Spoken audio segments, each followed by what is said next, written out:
আমার এখানটা আশা, আমার প্রধানমন্ত্রীও আমাকে সবসময় এটা বলেছে যে সম্পর্ক ভালো থাকা বিশেষ দরকার, নাহলে আমি কেন আসি।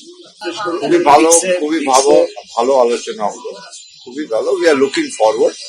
আমাদের ইনভিটেশন তো আগে থেকে আছে। So last time also I mention যে people of India, Minister of India is looking forward, and we are positive that দুটো লিডার সাথে বসলে আলোচনা হলে ডেমোক্রেসিতে ইস্যুস থাকবে। ইস্যু না থাকলে ওইটা ডেমোক্রেসি না। ঠিক আছে, আমাদের ইস্যু হবে, বাংলাদেশের ইস্যু হবে, কিন্তু মানুষের ইস্যু একটাই যে ভালো সম্পর্ক। আর ভালো সম্পর্ক হলে win win situation.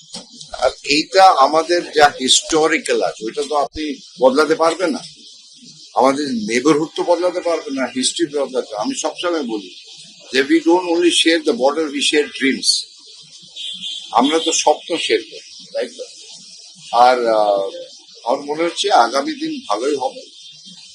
ইস্যুসটা short out করতেই হবে দুই দিক থেকে। আর আই এম ভেরি কনফিডেন্ট। আমাকে খুবই ভালো লাগে ওনার সঙ্গে দেখা হলো। অনারেবল হোম মিনিস্টারের সঙ্গে দেখা হলো প্রথমবার।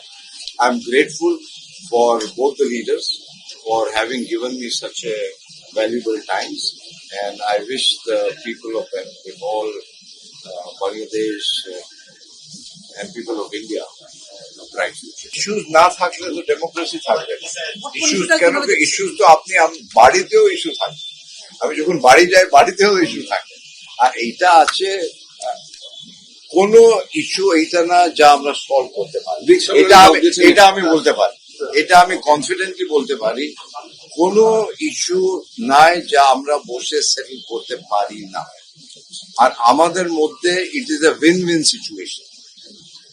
দুই দেশের ভাইব্রেন্ট ডেমোক্রেসি আমি সবসময় বলি, একটা গণতন্ত্র দুই দেশে। আর দুই দেশই চায়, লোকেরা সাধারণ মানুষ কি চায়?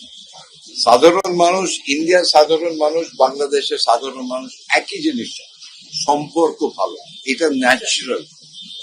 আর আমি তো 2 মাস হলো এত রেসপেক্ট পেয়েছি, এত আদর, এত আপনার প্রীতি ভালোবাসা পাচ্ছি যে আমার সত্যি খুবই ভালো লাগছে।